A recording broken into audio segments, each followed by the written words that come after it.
Você já se perguntou por que o mundo é do jeito que é? Por que existe tanta maldade, egoísmo, guerras, mentiras, traições e dor? A resposta para essa pergunta está no início de tudo, no Jardim do Éden, quando dois seres humanos fizeram uma escolha que mudou a história da humanidade. Hoje nós vamos falar sobre a queda do homem, o pecado original e a doutrina bíblica, conhecida como a depravação total. Por exemplo, é muito comum você escutar assim: um fulano não deve entrar na política porque o poder corrompe. Errado. Não é o poder que corrompe. Ele já tinha aquilo dentro dele. O poder revela os corrompidos. O homem não é produto do meio. O meio é produto do homem. Como assim? Como assim? O mal não está fora, o mal está dentro. O mal de fora... A gente influencia o meio e não o meio. Faz sentido. Então, quando o cidadão ele se corrompe, na verdade não foi o meio que o corrompeu. A corrupção que está dentro dele, que procede dentro dele, é que atinge o meio em que ele está. É bem verdade que o meio também pode influenciar. Porém, afirmar que o homem é bom, como dizia Jean-Jacques Rousseau, também estava errado, que o homem é essencialmente bom, é um equívoco. O homem não é bom essencialmente, o homem é mau essencialmente. É mau essencialmente. A não ser que Deus o transforme, toda inclinação do coração dele é para o mal. Então o ponto básico é o seguinte: não há nenhuma área da nossa vida, Vilela, que não tenha sido atingida pelo pecado. Isso significa depravação total. A eleição... A origem do pecado.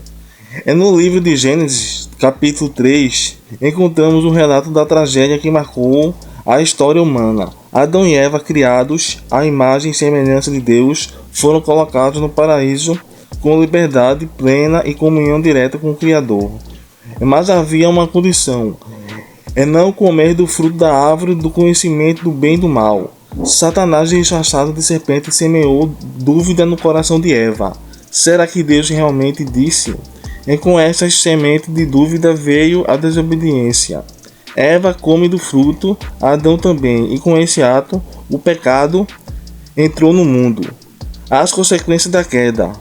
A partir desse momento tudo muda. O relacionamento entre Deus e o homem é quebrado. A harmonia com a criação se desfaz.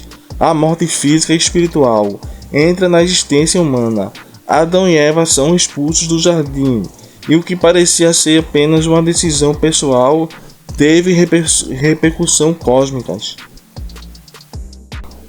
Romanos 5,12 diz: portanto, assim como só um homem entrou o pecado no mundo, e pelo pecado a morte, assim também a morte passou a todos os homens, porque todos pecaram. Ou seja, todos nós somos afetados. O pecado de Adão não ficou com ele. Ele se espalhou, se alastrou como uma doença genética espiritual que todos herdamos ao nascer.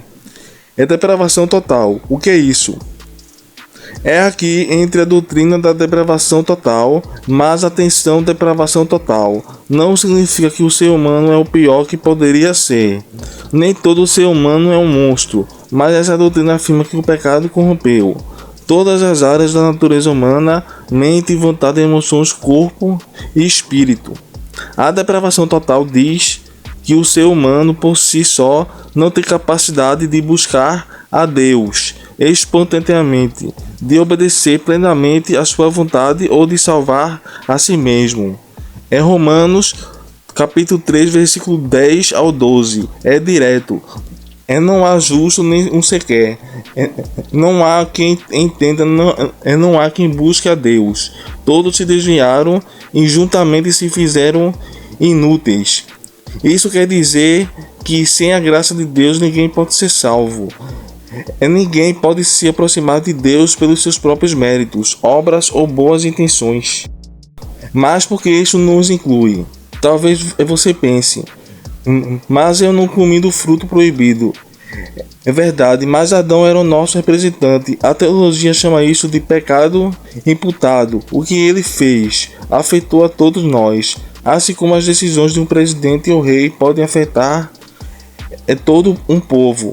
Além disso, todos nós ratificamos o pecado de Adão com nossas próprias escolhas. Pecamos por natureza e por vontade própria. Não somos pecadores apenas porque pecamos. Pecamos porque já somos pecadores. Há esperança no meio da queda. Mas a história não termina na queda.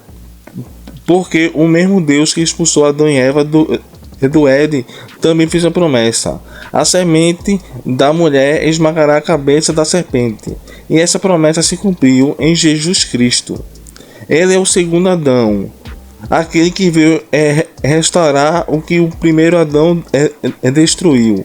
Jesus viveu sem pecado, morreu a nossa morte e ressuscitou para nos dar vida.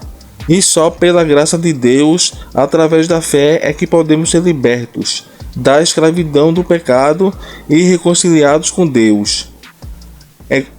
Conclusão: a queda do homem nos lembra do quão profundo é o abismo entre nós e Deus, mas também destaca o quão maravilhoso é a graça que nos alcança. A doutrina da depravação total não é um convite ao desespero, é um convite à humanidade e à dependência total de Cristo. Se você reconhece que não pode salvar a si mesmo, parabéns. Você entendeu a essência do Evangelho. A depravação total nos esmaga, mas a cruz nos levanta. E é lá aos pés da cruz que encontramos o perdão, a vida e a restauração que Adão perdeu, e que só Cristo pode nos devolver. A queda do homem não foi apenas um tropeço moral, foi a ruptura de uma relação perfeita com o Criador. Em Adão, toda a humanidade herdou uma natureza corrompida, inclinada ao pecado, incapaz, por si só, de buscar a Deus. A depravação total não significa que somos tão maus quanto poderíamos ser, mas que o pecado afetou todas as áreas do nosso ser, mente, vontade, emoções e corpo. Mas mesmo em meio a trevas da queda, a luz da graça começou a brilhar. Deus prometeu ainda no Éden um redentor, a semente da mulher que pisaria a cabeça da serpente. A cruz de Cristo é a resposta de Deus à nossa total incapacidade, onde o pecado superabundou a graça. Que este vídeo nos leve à humildade diante de nossa condição e à esperança que há somente em Jesus Cristo.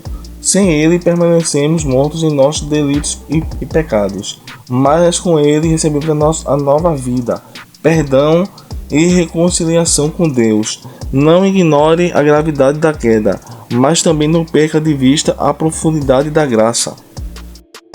Chegamos ao final do vídeo. Fiquem todos com Deus e até o próximo vídeo.